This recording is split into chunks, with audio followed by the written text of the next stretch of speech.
In order to maintain social distancing and other health protocols at public gatherings, a limited number of staff and community members will be in-person attendees at this evening's regular board meeting.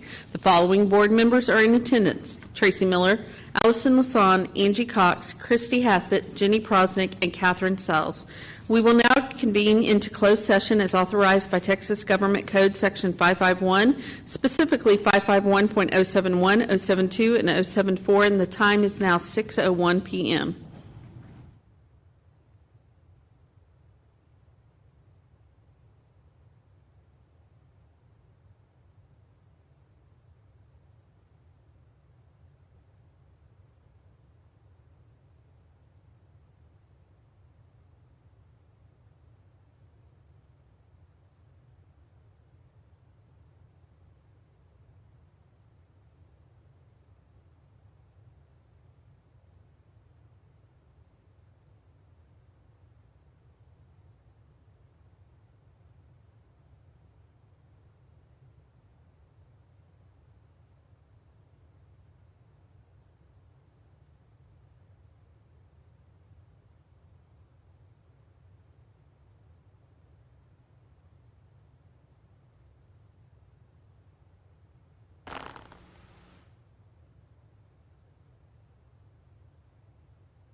WebEx Assistant is enabled to save audio highlights.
I'm going to make you host.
Miss Work, can you hear me?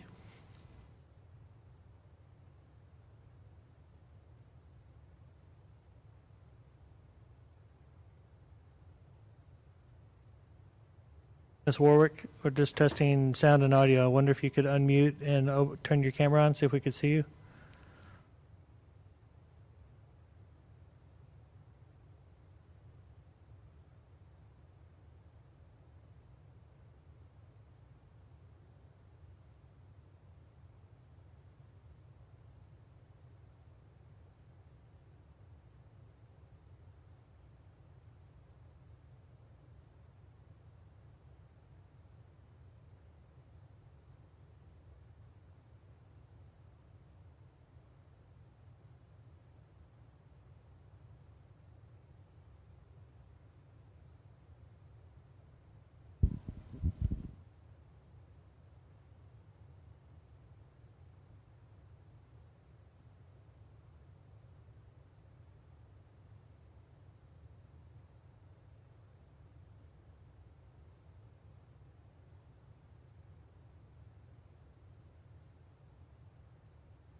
Test.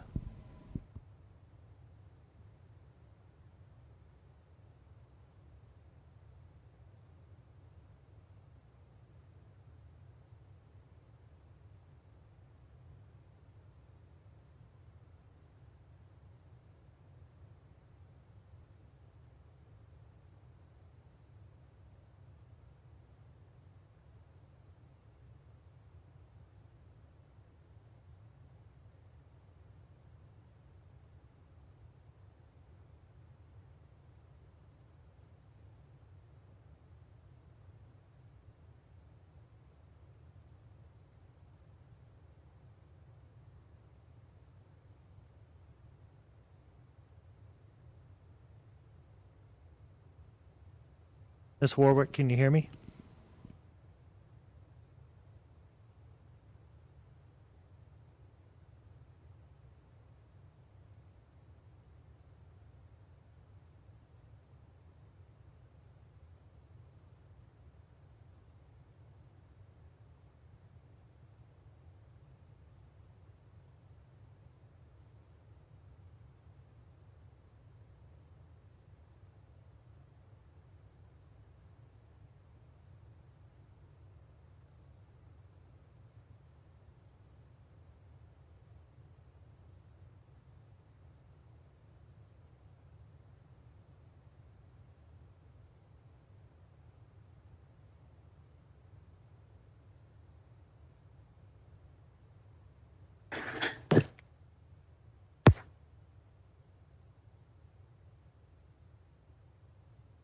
What time is that going to be, at 7?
Hi, Ms. Warwick, can you hear us?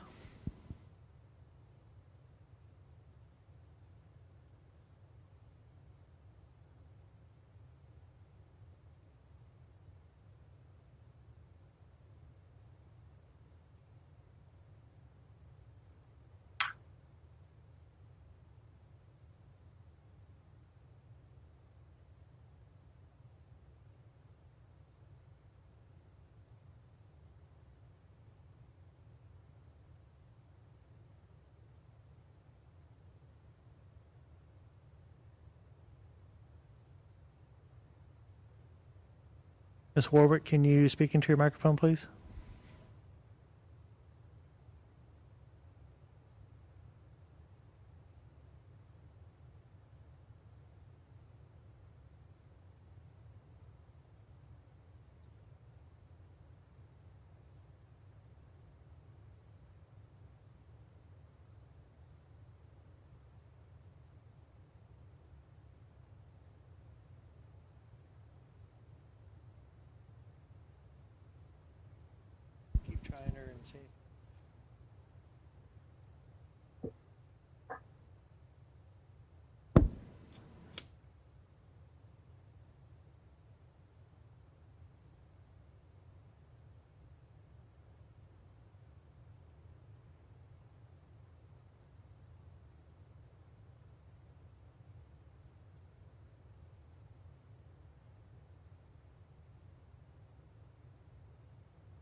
Can you hear me now?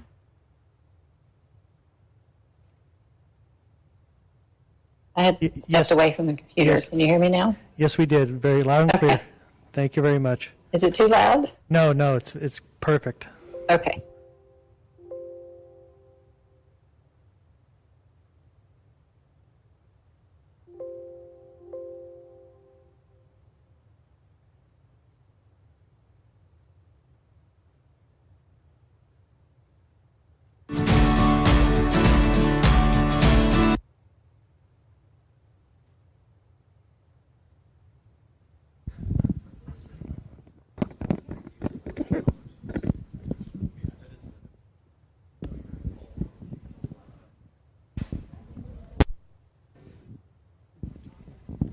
Do you need to test the camera too?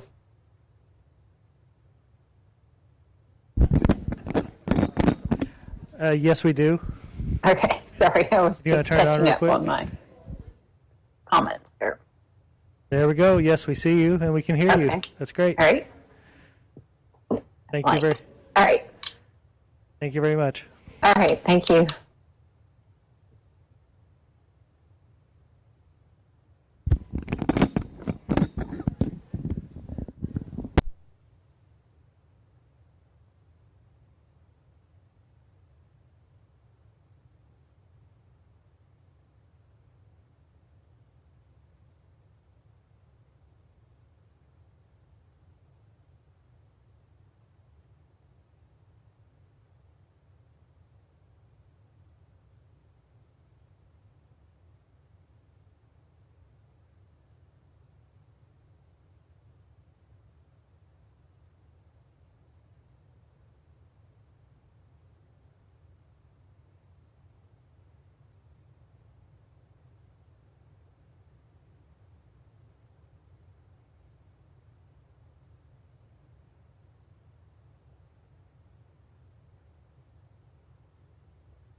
Hi, Dr. Rapp. How are you this evening?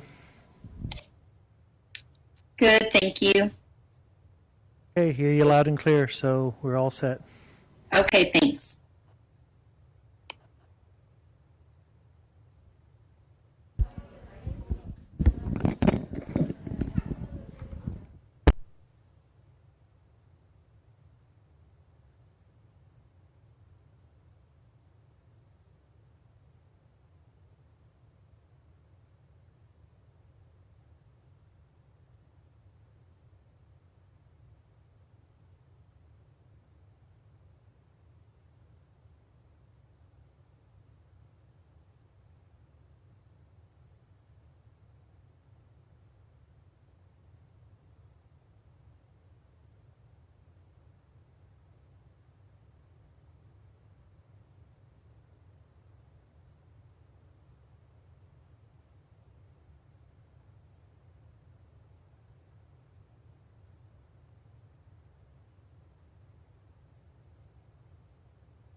Oh, it's on. Put on.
We will now reconvene into open session, and the time is 7:06 p.m. Please join us in the Pledge of Allegiance and the Texas Pledge. I pledge allegiance to the flag of the United States of America and to the republic for which it stands, with liberty and justice for all. Honor the Texas flag. I pledge allegiance to thee, Texas, one state under God, one and indivisible.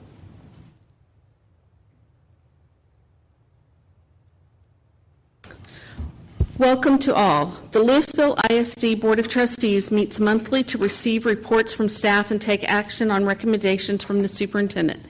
The board receives the agenda and all supporting documentation 10 days in advance of these regular meetings, which allows us to ask and receive answers to many of our questions. In addition, the board also meets in regularly scheduled workshops and work sessions where staff discussions and presentations are given for many of the agenda items. This protocol means lengthy discussion or a litany of questions on every agenda item often is not necessary, and as a board, we should have appropriate knowledge and preparation for responses regarding the content of our meeting tonight. First up is to consider action on items discussed in closed session. Would someone like to make the motion? Ms. Hassett, thank you. I move that the board approve all personnel recommendations as presented by administration. Do I have a second? Ms. Cox, thank you. It's been so moved that the board approve all personnel recommendations as presented by administration. All in favor, please raise your hand. Motion carries 6-0. Next up is to consider and take possible action to terminate probationary contract employee. Would somebody like to make that motion? Thank you, Ms. Prosnick. I move to terminate the probationary contract of Valerie Clayton effective immediately and direct the superintendent to provide Ms. Clayton with written notice of this action. Do I have a second on that? Mr. Miller, thank you. It has so been moved to terminate the probationary contract of Valerie Clayton effective immediately and direct the superintendent to provide Ms. Clayton with written notice of this action. All in favor, please raise your hand. Motion carries 6-0. Next up is Dr. Rogers and his update on COVID-19. Thank you, Ms. Sells. Board, first off, I'd just like to take a moment to express our appreciation. I know the board certainly does the same to all of our veterans this Wednesday for Veterans Day. As the son of a veteran, second lieutenant that fought in the Korean War, certainly veterans are important to all of us, and I know many of us have connections, family connections, so we'd just like to make sure, even in this time of COVID, that we continue to honor the work of our military. So I wanted to go through our COVID-19 update. So here we go.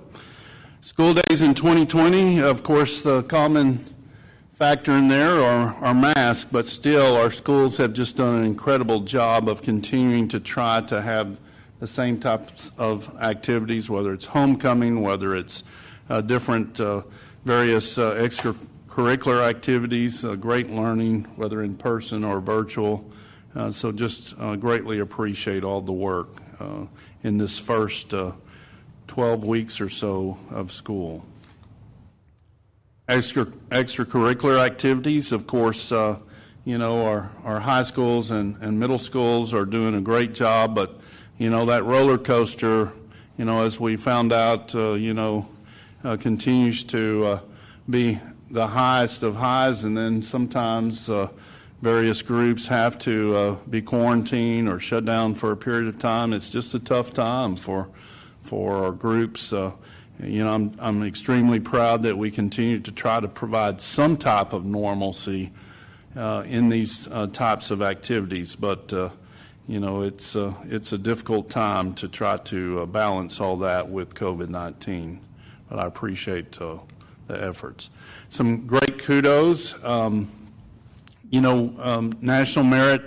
We had 128 seniors that were named National Merit Commended students. We have 61 of those that are National Merit semifinalists.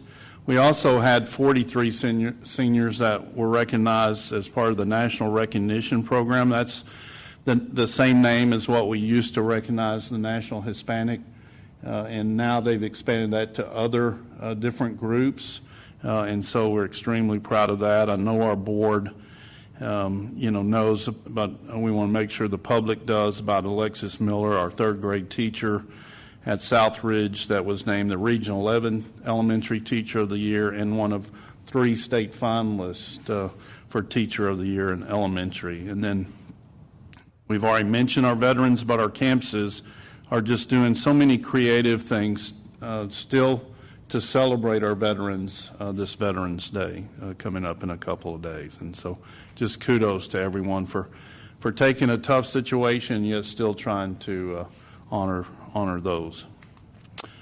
Some important information I wanted to, we're going to send some communication out in the very near future, but this is the deadline for our third 9 weeks will be December 4th for parents to decide their pathway and that's 2 weeks before our winter break on a Friday, and we will send that to our parents the first of next week, and so that'll give them 2 weeks while we're in school and the week during Thanksgiving to make that decision.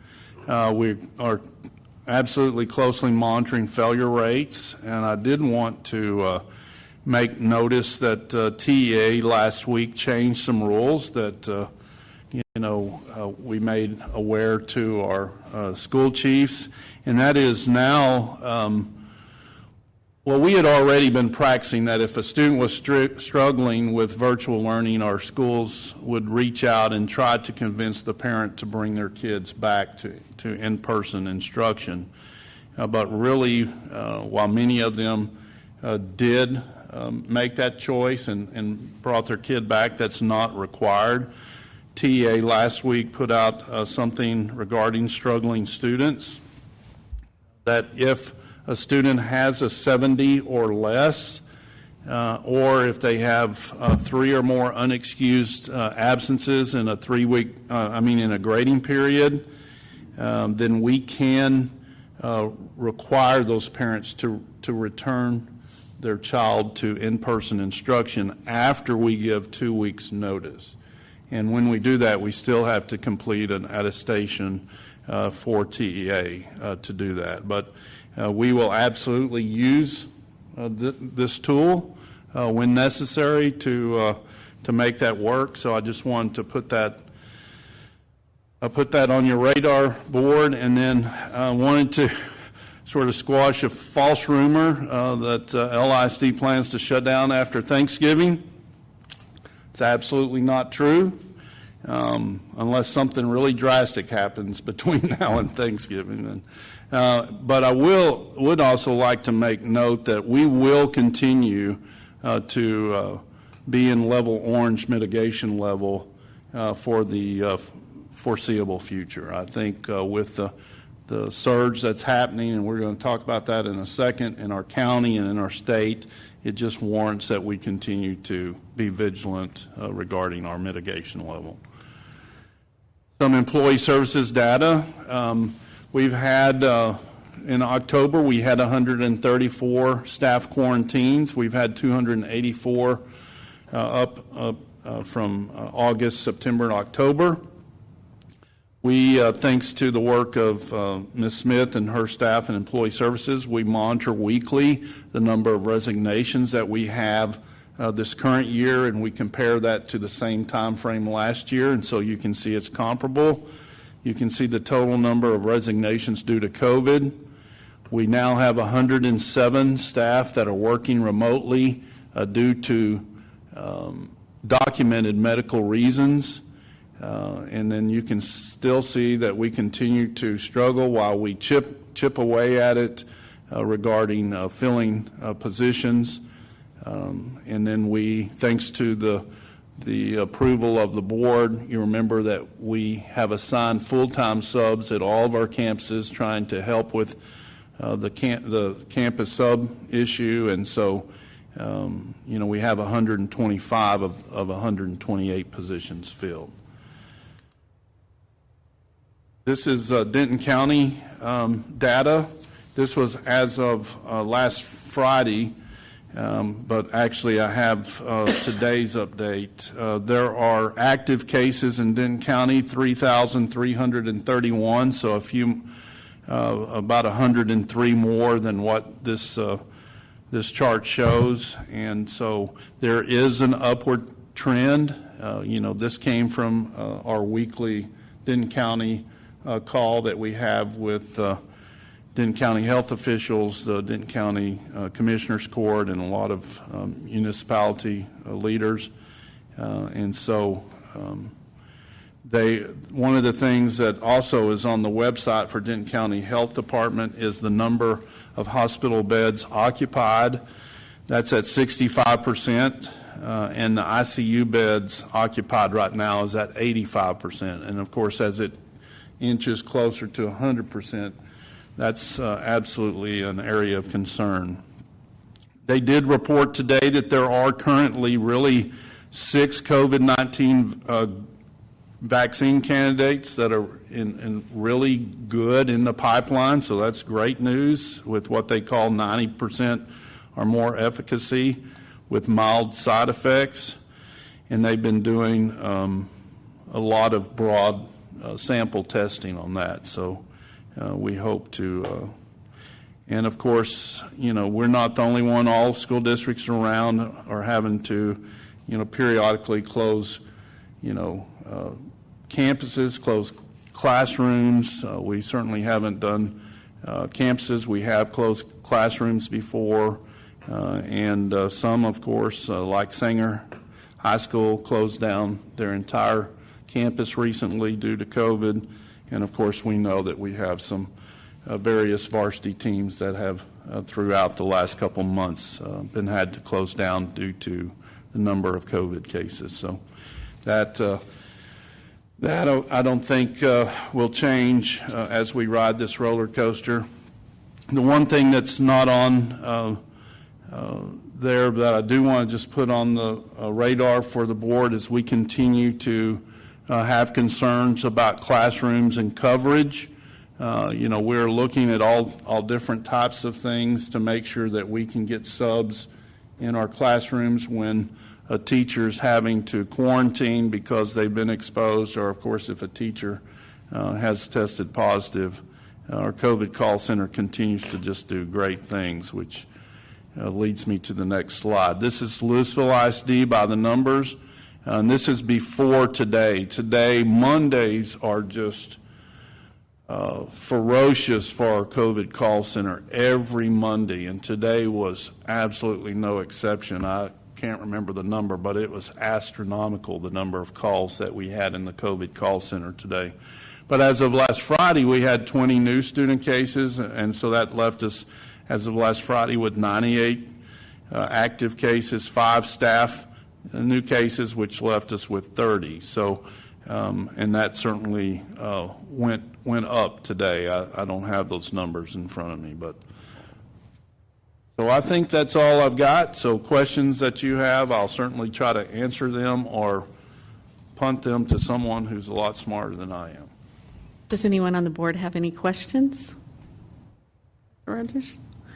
No, I thank you for that update, though. I think that helps us provide the context for work that we need to continue to do to provide the education for our students, and we thank you for that. Okay, so there will not be any recognitions? Yeah, I've got one other thing, so I'm sorry. So I wanted to announce, unfortunately, Mr. Todd Jones was planning to be here but will be unable to join us via WebEx. So we have a great stand-in, and so please welcome via WebEx Miss Helen Warwick. So Helen, thank you so much for joining us. Thank you for inviting me and letting me stand in for Ty. I don't have the great voice, but I'll try to do the best I can. Members of the Lewisville ISD Board of Trustees, Superintendent Rogers, it is my pleasure tonight to recognize one of your colleagues who recently completed the Leadership TASB course of study. Leadership TASB began in 1993 as a way to offer advanced leadership training to experienced board members. It is nationally recognized as the premier leadership training program and is sponsored by the Texas Association of School Boards. Upon successful completion of the course of study, the recognition of Master Trustee is bestowed on the individual. Leadership TASB is a highly selective program where normally only 1 in 4 applicants is accepted as a member of a class of about 36 participants. Over a 10-month period, the class normally meets 5 times in 5 different Texas cities. This year was a little different, with many Zoom calls and alternative plans. This class made lemonade out of lemons that they were dealt and came out stronger for the experience. Class members represent districts from all parts of Texas with varying sizes of student enrollment and varying levels of property wealth. Leadership TASB asks participants to work a little harder, be challenged with new thoughts, and renew their commitment to make a difference on behalf of the school children of Lewisville ISD and the entire state of Texas. Tonight, Catherine Sells, joins the rank of more than 800 Leadership TASB alumni. I am pleased to recognize Catherine as a lifetime member in the Leadership TASB Alumni Association. Congratulations, Catherine.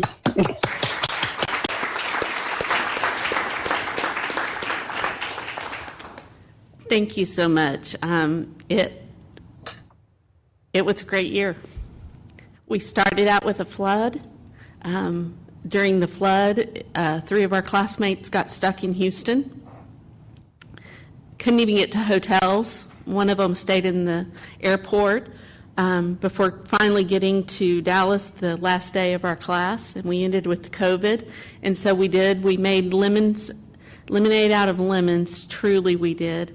And I just wanted to thank Helen especially because normally I think that we wait a little while to get to know each other on the Alumni Association, but we got to know each other very well with some challenges that she gave to our class to end the year, and I like to say that 2020 ended very strongly, and we did our part. So we are very proud, and I'm very proud to be a part of the class of 2020. And this really shocks me because I just Hard to do. they've all forgot. Good, So Catherine stepped up and chaired the silent auction, which is the only fundraiser that the class has to help support scholarships for 2 years out. So she did a fabulous job on that. Thank you so much for allowing me that opportunity, and it was my pleasure to serve. Well, you rocked it in a completely new format. You rocked it. So thank you. No so surprise much. to your board, probably. Yeah. Well, thank you so much, and thank you for being here tonight. Thank you, Helen. Good to see you. Bye-bye. Thanks, Helen. Bye. Okay, that completely got me caught off guard, and the cat jumping up was just so fun. Thank you, Helen. Kind of a break of our day. So, moving on, persons desiring to address the Board of Trustees must fill out a speaker's card. No presentation shall exceed 3 minutes. The board cannot deliberate on any subject that is not included on the agenda. And we had 2 speakers tonight, and we have April Langston, and after April, we have Ashish Puri.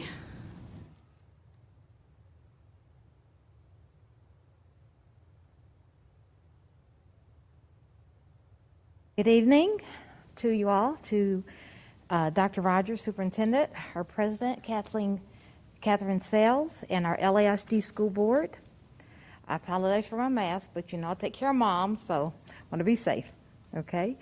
It is now November, and our original February meeting request is still the same from the community. There's been a person who's been part of our district for over 29 years who meets the naming facility standards as set forth by LISD. We say her name. Her name is Vernell Gregg. With her accomplishments, accolades, and tireless support of all children, we are seeking and still asking the board to create a committee to name a school in her honor. We're told there's no impediments. She's alive and well, thank the Lord, and we still say her name, Vernell Gregg. Is there an option for Mill Street Elementary to possibly be renamed Vernell Gregg Elementary, or any other LASD facility that is befitting of her spirit of excellence? Please give us options on how we can honor Vernell Gregg in our district. Again, I would like to volunteer to be part of the team to address the school naming effort, as this request will not go away.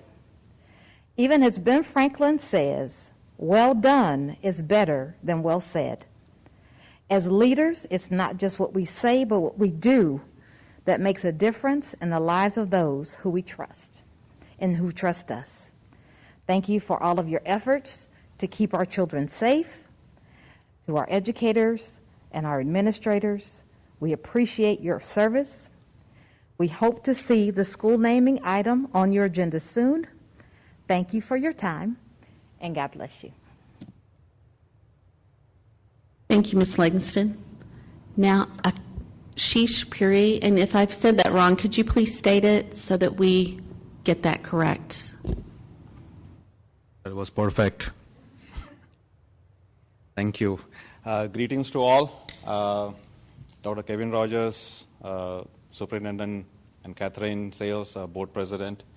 My name is Ashish Puri. I'm an LISD parent and also from Flower Mount.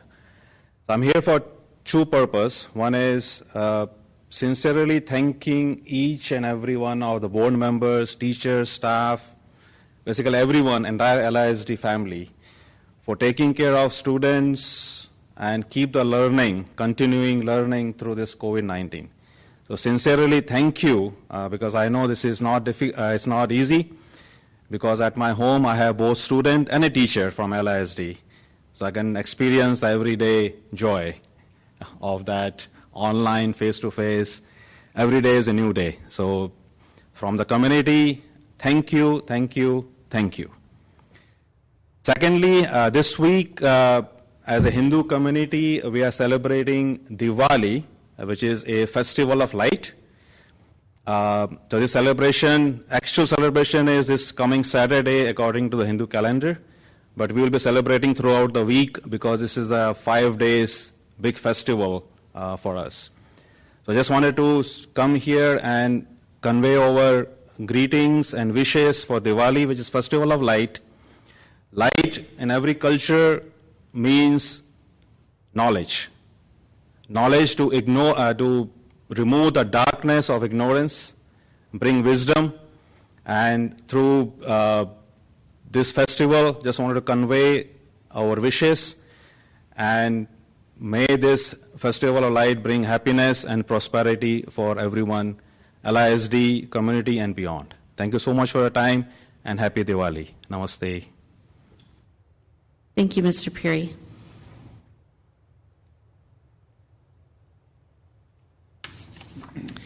We will now conduct a public hearing on the Financial Integrity Rating System of Texas. Mr. Youngs? Robert, I need the clicker.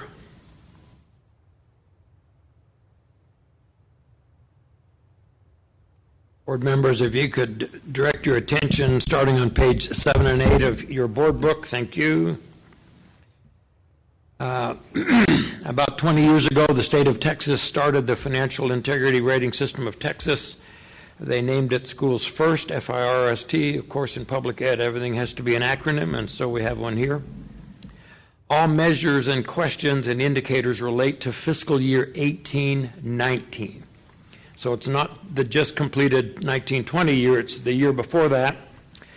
So the state is trying to give grades to school district finances, much like they're trying to give grades to schools and to students. So we're always reporting a year in arrears, and the questions are phrased so as to get a yes being the preferred answer. As a result, some of the language is a bit convoluted. I will show each question on the screen, let you take a moment to look at it, read it, and then I'll translate it into English.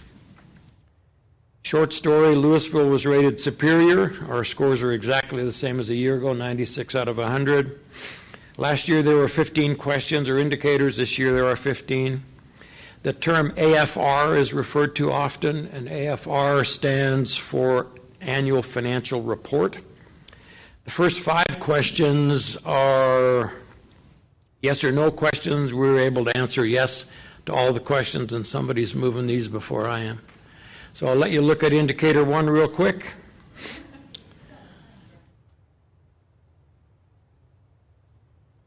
Are you messing with me? Leave me alone. So indicator 1, translation is, was the audit finished and filed with the TEA on time? Our audit was received by the TEA December 18th, 2019, so the deadline was February 28th of 2020, so it was 2 months early. And we're not advancing. There we go. Indicator 2A. You can see indicator 2, there's some explanation. Then indicator 2A refers to the audit opinion. Was the audit opinion rendered by the external auditors unmodified or clean? It used to read unqualified.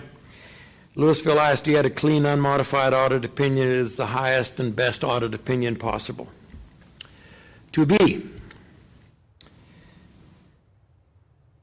Does Lewisville ISD have any significant weaknesses in our internal controls? As in the past, our audit was found to be free of any weaknesses in our internal controls. If you want to read indicator 3, you should read this at night before going to sleep.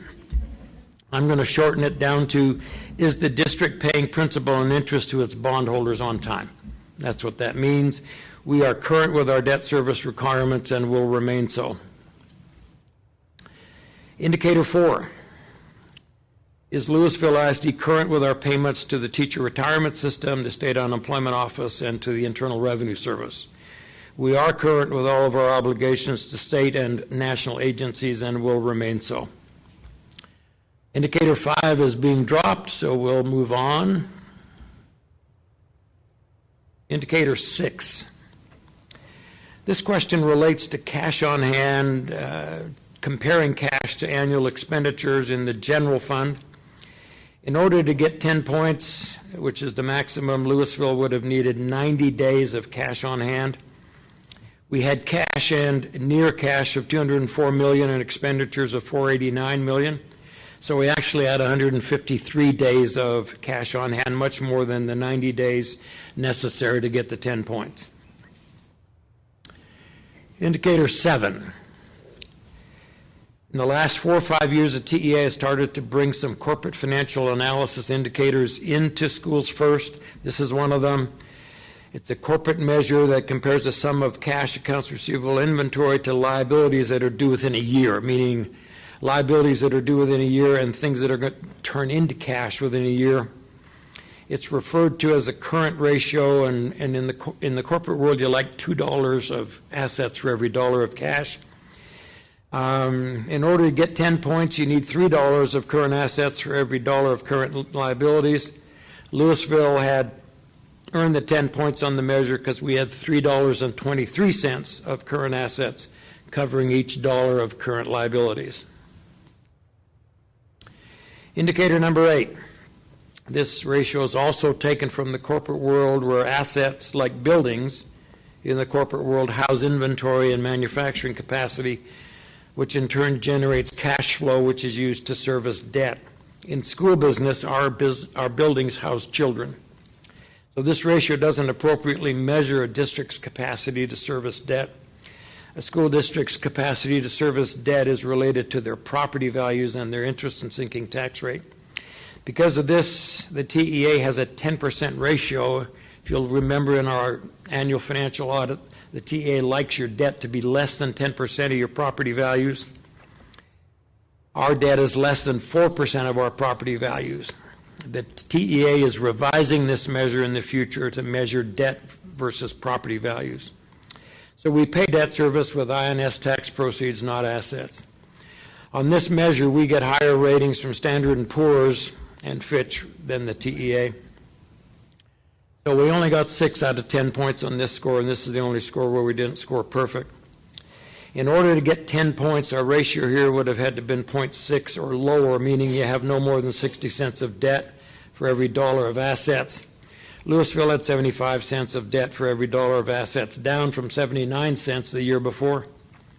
So we earned 6 points on this measure, the same as the year prior. In order to get 10 points on this measure, we would have needed to have $450 million more in assets, which is just plain silly. Indicator 9. This measure wants to know if a district ran at a deficit, meaning if they planned a deficit spend. We did not. We earned the full 10 points because revenues exceed expenditures for 18-19. The same is true of last year as well. Indicator 10. The debt service coverage ratio is often used in the corporate world to measure how able the business is to make debt service payments. It includes any net gain in the general fund. We added $16 million that year. And any gain in the debt service account, we added $5 million that year. Again, in school business, it's property values that pay for debt service. Lewisville ISD has 3 times the value needed according to state guidelines. In order to earn 10 points on this measure, a district would need a score of 1.2. We had a score of 1.43, and so we were awarded the full 10 points. Indicator 11. Is the district spending too much on administrative overhead? The state standard for a district our size is 8.55%, and that means in the general fund, 8.5% is spent on administrative overhead. Lewisville spent 6.7, so the district received the full 10 points on this measure. We spend much less than the state mandate for a district our size. Indicator 12 wants to make sure that if a district has declining enrollment, that teachers and staff are likewise declining so as not to create a deficit. We're in the full points on this measure because we didn't experience a 15% decline in enrollment in the last 3 years. Indicator 13. Does the reported PEIMS financial data match within 3% the actual audited results? This measure or indicator has to do with data quality. We send the TEA a paper copy of our audit along with an electronic submission, and this indicator measures the electronic submission against the paper submission. We're allowed to have 3% variance. Our differential was 0%, so much lower than the allowable 3. We are in the full 10 points on this measure. Indicator 14 wants to know if there were any instances of material noncompliance or audit findings. We had none of those, and so earned the full 10 points. Lastly, measure 15 wants to see if the district was paid too much by the TA in the past, if the repayment plan is being followed. Lewisville ISD is not participating in a repayment plan of the TEA, so we were awarded the full 10 points. As mentioned earlier, we're pleased to report to the board and to our public that the district was rated superior on the school's first for the fiscal year 18-19. As part of this first report, the required supplementary elements include additional financial disclosures that include the district's reimbursement to board members and the superintendent's contract, as well as disclosures of any business transactions between board members and the district, any gifts received by the superintendent or board members, and any outside compensation earned by the superintendent. All of this information will be posted to the district's website within a week of this meeting.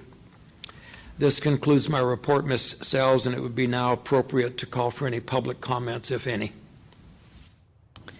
The public hearing on the Financial Integrity Rating System of Texas is now open.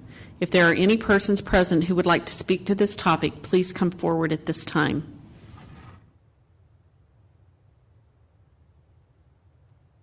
If there are none, I declare this public hearing closed. Thank you, Mr. Youngs. Moving on in our agenda to consent items, would someone either like to make a motion, or are there items to consider for separate pull? Seeing none to be pulled. I'll make a motion. Ms. Lasan, thank you.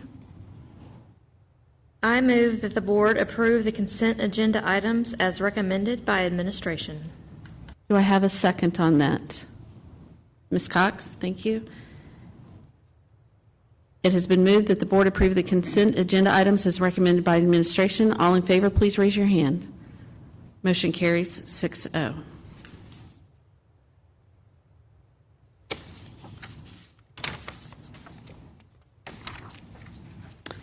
Next up, we have our information items.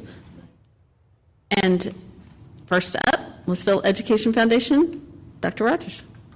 Thank you, Ms. Sells. I'd like to ask Tommy White with LEF to come forward, and I know he's got a short presentation and some other good news. Absolutely. Thank you, first of all, for having me tonight and allowing us to present this update of LEF information.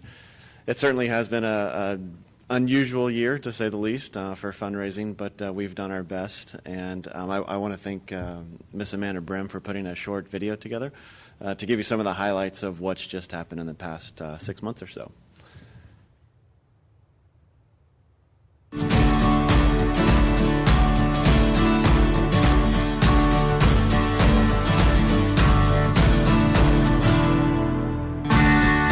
For more than 3 decades, the Lewisville ISD Education Foundation has built a community of advocates whose sole mission is to enrich the educational experience of all LISD students and staff.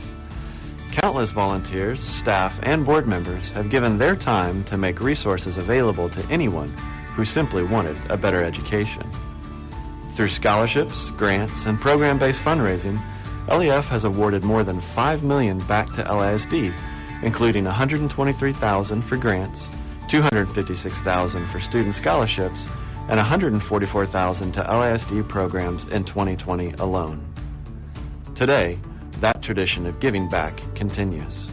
But there's always a need. There's children that need meal tickets and education. Those kids are our future, and education is so important, and we like to pick a worthy cause to donate to, and we just felt like, particularly this year, this would be a huge worthy cause to support.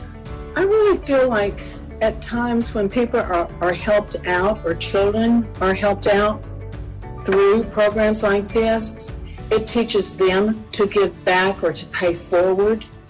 And to, I think it helps them make aware that there's people out there that care for them. The tradition of building community also continues to thrive, albeit in slightly different ways.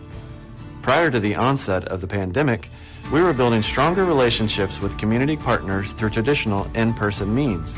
But when COVID hit, we knew we needed to become more accessible through online fundraising efforts. LEF invested in software platforms that would make giving easier and would also establish an annual giving program where people could make a meaningful impact with both small and large gifts. LISD employees gave generously of themselves during our annual employee giving campaign to the tune of nearly $100,000. In an effort to ensure LISD employees knew the general public was just as committed to their success as they were, we created multiple online and event-based campaigns to match their contributions. Through all of these efforts, LEF raised $203,000 and brought together nearly 500 donors for the purpose of supporting grants, scholarships, and LISD programs. It shows people you're invested. Like for me, it's an investment in my school district. You know, my own kids are. Actually, I got a kid coming to Arbor Creek next year, and so it's, you know, that to me it's important that he's getting the very best that he can here. And if I'm not helping to make that happen, or I'm not encouraging to help to make that happen by my staff participating in these types of grant writings, then, you know, I'm not trying to provide the best here. And for me, I'm sometimes a little competitive, so I want our school to be the best and have the best resources. I'm appreciative of the community giving and seeing the importance of public education and providing for our students, not just for one student, but for all students. We're just extremely blessed and thankful for LEF's support and their continued success of helping teachers grow. Moving into the next 30 years, LEF aims to broaden its community of advocates by making it easier to change a children's life through education, while simultaneously deepening the foundation's relationship with those supporters who have made growth and advancement possible today. Even a $5 investment in public education improves our quality of life and makes a better tomorrow by preparing our future leaders to tackle any issues they may face. Our mission will always be to build community by enriching education.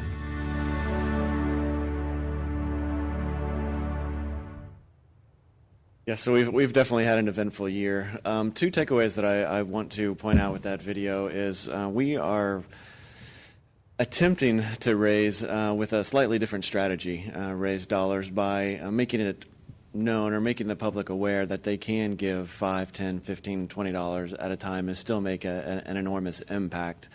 It's common knowledge that you can give to CCA, United Way, those other places at $25, but I think some of the public perception on our end was you had to have 500, 1,000 or more to really make a difference.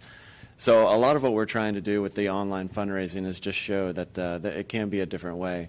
And in that vein, we had over the past month with all of our events, the golf tournament and the Evening for Education, we had roughly about 28,000 Facebook impressions and about 30,000 Twitter impressions, which just again reiterates that point that we are trying to broaden the net and make it possible for everyone, not just those fortunate to give. So that is one strategy that we are pursuing over the next several years. The second one I wanted to point out, the Harrisons in that video are a great example of those types of donors that we are seeing. The trends of those donors are starting to come around. The Harrisons were great community members, had not necessarily heard of LEF, but just had a passion to give. Actually, their gift is going towards snacks and social services and things that are within the district. We did not personally have that relationship, but a member of our communications office did, Liz Haas. She spoke to them and said, hey, well, there's a great opportunity over at LEF. Traditionally, we would have said, how about a scholarship or a teacher grant or things like that. But instead, we sat down with the Harrisons and just said, what's your passion? Where do you want to give? And this is exactly where they went to. So again, it's another shift in strategy where we're trying to broaden our net. We're trying to meet the donors where they are and simply say, where do you want to give, without restricting to specific programs like scholarships or grants. So those are two trends that we hope to continue to grow over the next year. And in that regard, we hope to, like I said, broaden the net and also deepen our relationship. So any questions about the numbers or about what LEF has accomplished over the past 6 months to a year? Are there any questions from the board? Ms. Prosnick? More of a comment. I just really want to congratulate you all for adapting, especially the gala. I really enjoyed seeing our students highlighted at the event. But as Dr. Rogers' words, the term this year, flexible and nimble, and I appreciate LEF being flexible and nimble and still being able to provide the grants and the campus grants for our schools and our teachers across the district. So thank you. Thank you. Appreciate that. Anything else? Dr. White, coming up, what are some needs that LEF might have? Maybe Gosh. readers? Oh, yes, absolutely. That's not, volunteers is not necessarily where my brain originally goes. Okay. Yes, we have our scholarship application, which just opened on November 2nd, and that's for all graduating seniors. We generally get about 1,300 applications when that closes the first week of January. And in order to lighten the load on those readers, we need roughly 250 readers. So certainly if there's any volunteers who would like to, they can go to our website and sign up, lisdef.com. We'd be happy to entertain you all. We do have a new software platform for scholarship applications as well, which should make not only the application process easier for the students, but also the reading process for readers. So if you would like to read 20, 25, maybe even 30 applications, please let us know. Okay, thank you. Just wanted to give you that since you have the floor. I appreciate that. That's right. Yeah, and for anybody who would want to do it and they're listening out there, there are numerous readers here on the board, and we would absolutely love to sit down and buy you a coffee and have a chat about what reading entails and how you could be blessed by that. So, and thank you for everything. Oh, and Ms. Hassett had something. Why don't you just explain to anybody who might be listening what that actually is? What are they reading for? What are the students going to use them for? And then just actually a little bit of information for people who don't know what LEF is, what you do for teachers. Just a little snippet for anybody who doesn't know, like the Harrisons, what you're doing. Sure. So we'll start with the application process first, the reading. Typically, a student application is some simple questions like GPAs, class ranking, things like that. But there's also usually 2 essays, and readers are asked to read about 25 of those applications. It's a blind review process, so readers don't know who they're reading for.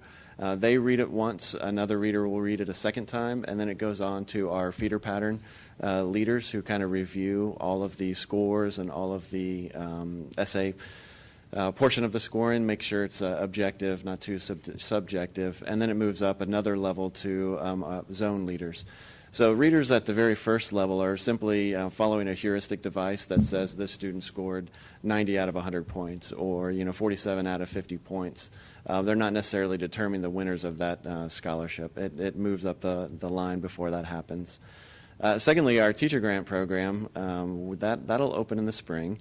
We usually ask teachers during the month of April and May to submit grant applications, and we review those with a separate committee over the summer and award those in the fall. This past fall, we awarded about $103,000 back to teachers. through a couple of different revenue streams, including the employee giving campaign. A large portion of those grants are monies that they are giving to the foundation. We turn it right back to the grants. In fact, Principal Obenhouse, who you saw in that video, was a campus grant winner, which is another grant application process. All told, we awarded about $125,000 back to teachers and campuses this past month, really. The 1st of October was teacher grants, and then we ended with campus grants. Thank you so much for coming tonight and giving us this update. We appreciate it. Absolutely. Thank you. Okay. Up next, there. Yeah, Dr. Rapp. I'm trying to. She's there, and here comes Dr. Fitzhugh. Okay. Good evening, Madam President, members of the board.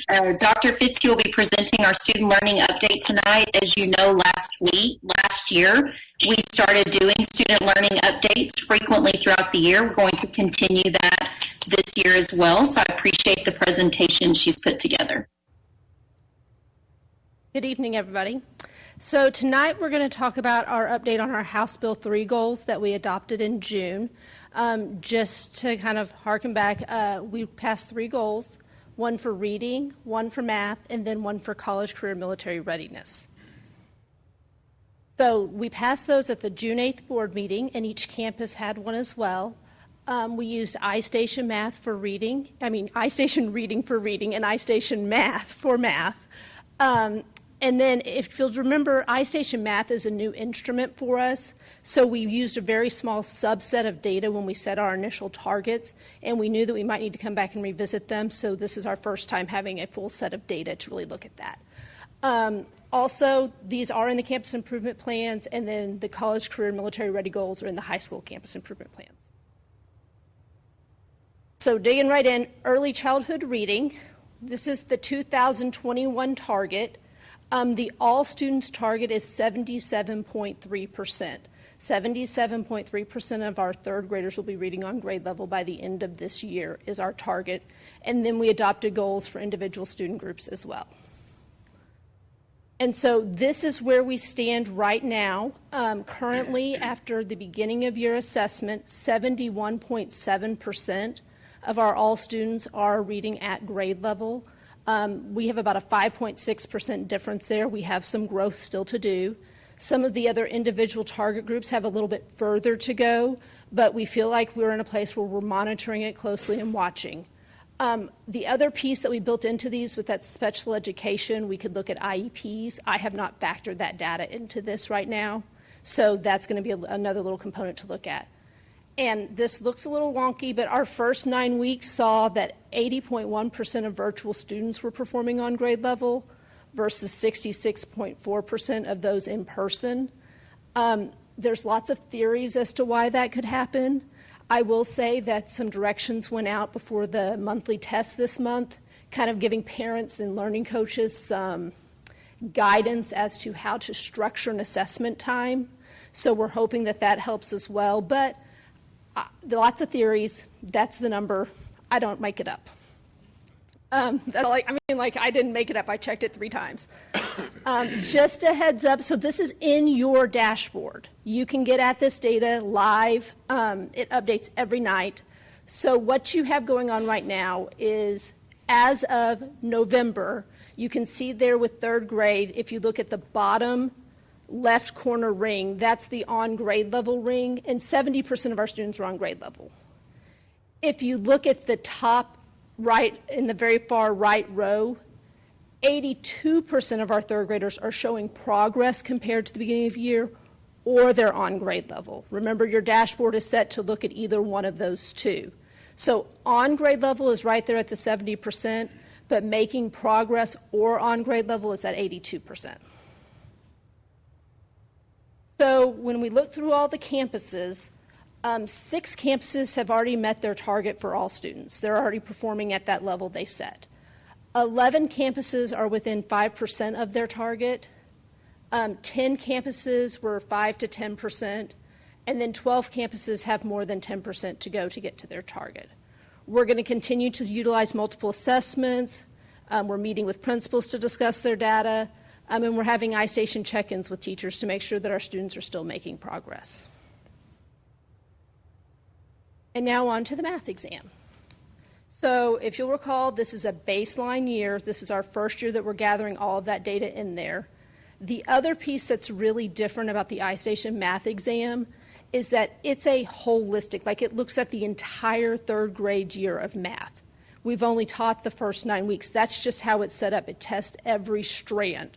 So depending on where we are in the scope and sequence, you see a little bit of difference. A limitation in assessing math is that when you buy a product, you're never going to match your scope and sequence perfectly. So we know that going into it. And then one of the biggest strengths about iStation Math is that it requires kids to look at problems and solutions using different models. So it's really challenging our students to think differently than how they would think. And so we're seeing that kids are sometimes having to really process through those pieces. So with that all being said, our target for this year is 75.2% of our third graders would be on grade level. That's for all students. We are currently sitting at 50.6%. Again, this is assessing the full school year, and we're a quarter of the way there, so we do really expect to see a lot of growth occurring, and we're monitoring it very closely.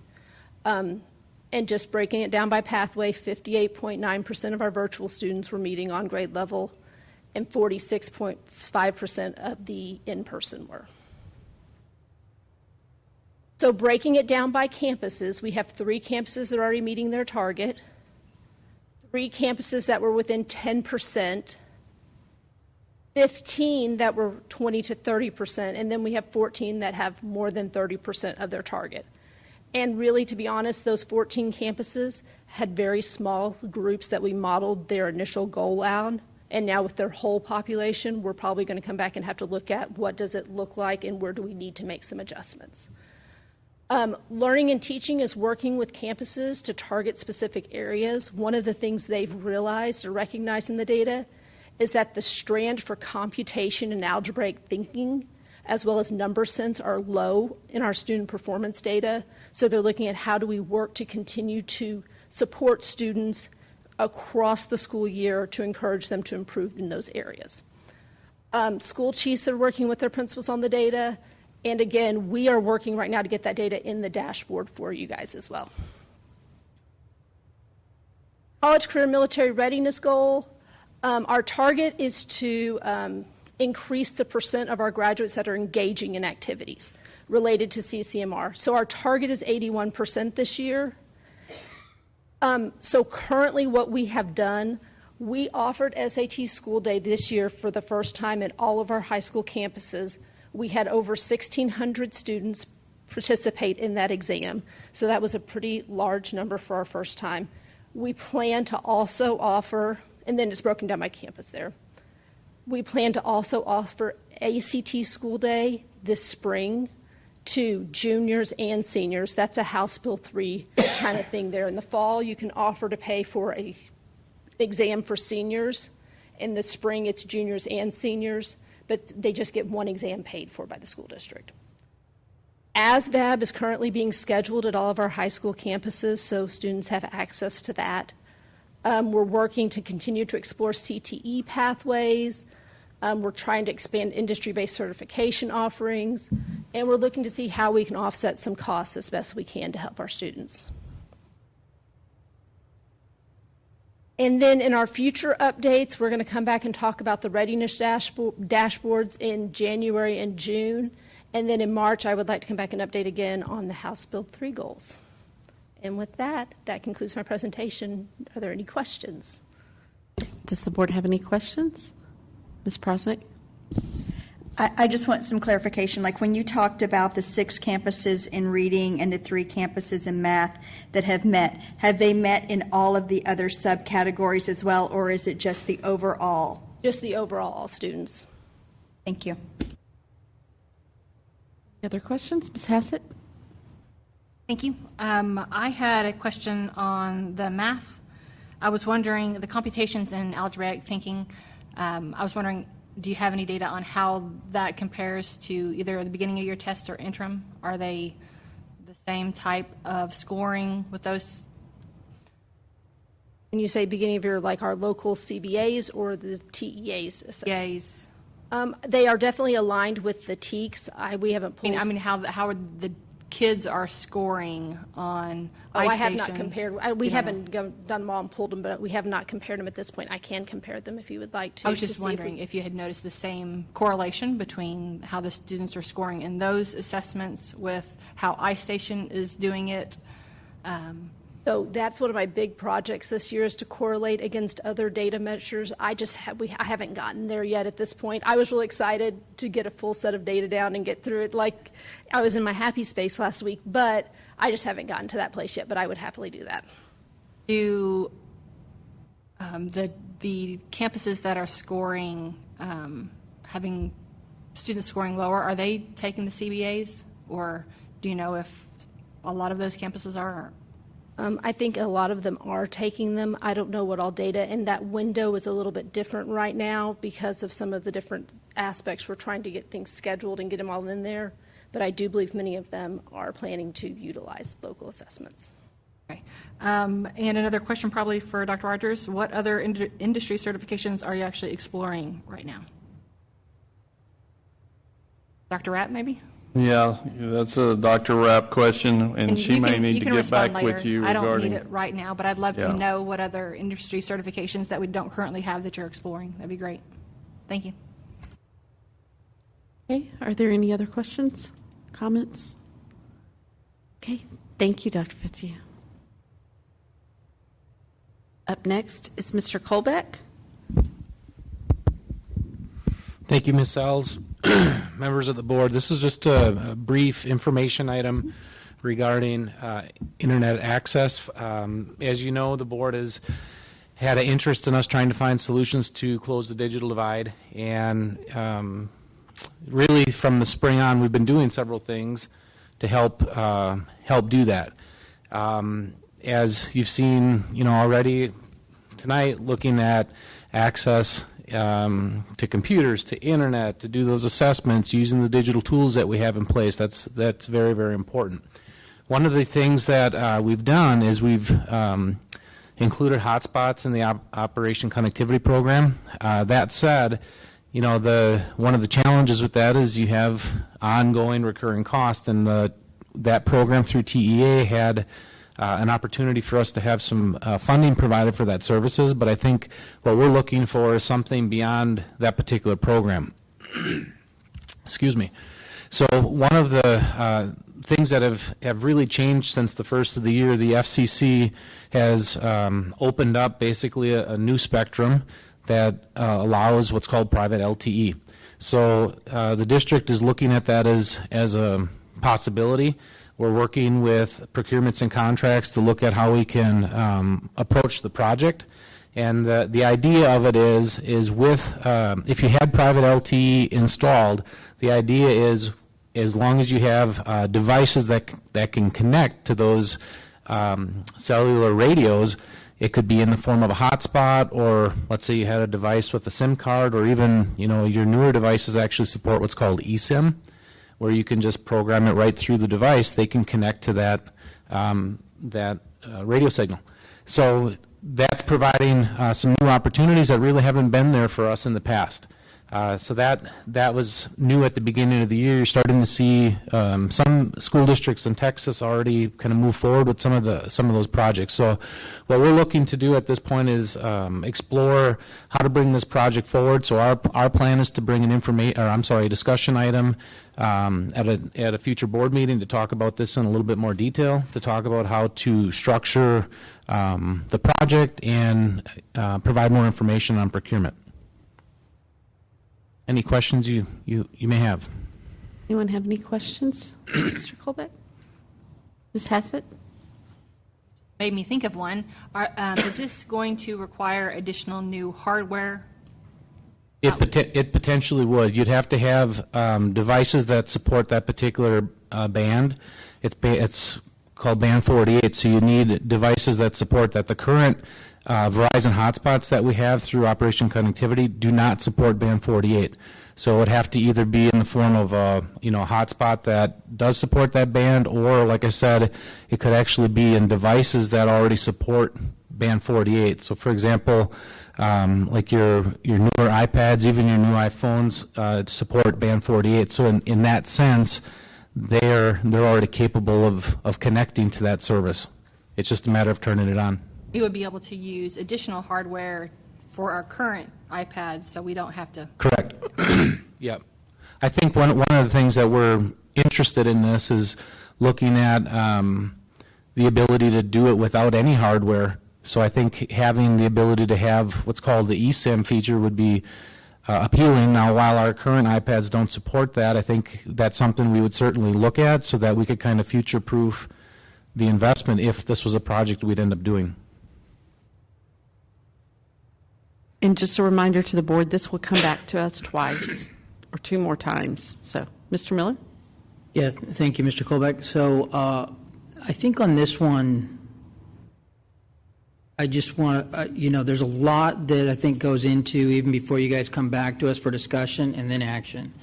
I'm apprehensive about us becoming a network provider and using third-party structures and those types of things, unless it were to accomplish some goal of closing the achievement gap and providing greater access without buying a bunch of new devices. Doesn't sound like that's a possibility given that it requires the SIM devices that you're talking about. The other thing is, when we talked about this from the state allocating money to us and we picked a certain vendor, it was because of a certain requirement that was around the devices, if I recall. So with one, we had to buy the devices. The other, we didn't have to buy the devices. And so I think this requires a lot of due diligence before we go down the path of being our own wireless infrastructure provider with a private network. To that end, I hope the district would consider bringing in some broad expertise of wireless network providers to get input from them and potentially seek partnerships where we might not have to pursue this and invest in this type of private network. Thank you. I think I'll just say that I think we're open to all of that. I think that's a matter of structuring the procurement so that you could look at perhaps it could be something owned by the district or something managed by a carrier. We're open to all of it. Yeah, and Mr. Miller, great points. I would just tell you, I sort of look at this the same way I look at ADSY. It's just something for us to explore to see what options are out there. And if you notice, Mr. Colbeck didn't say we were going to bring this back in December. It's going to take a while to figure out what our options are by designs and different things, and then there'll be a lengthy discussion before. I think it'll be a while before we get there. Okay. Are there any other comments or questions? Okay. Seeing none, we'll move on to discussion items. Mr. Youngs? The monthly financial report starts on page 72, and it's just for the month of September since that's all we got. So the general fund had $12 million of revenue. We spent $36 million, so we obviously deficit spent. That's the plan, that's the budget, so we're not surprised. The revenue will start to come in property tax revenue in January. In the school nutrition fund, you'll notice we had revenue of $994, expenditures of a little over $400,000, so we had a gain there. The local revenue is catering, and the federal money is the federal money that's having to pay for all the free lunches. So that's a quick look at food service. Debt service is interest earnings, and we don't pay principal and interest out of the debt service fund until February and August. So very limited information this early in the year. And then I'd like to draw your attention to page 79 that shows the interest rate we're earning on our cash portfolio. We've got a little over $600 million in cash. We expect another $400 million to come in January. Property tax revenue.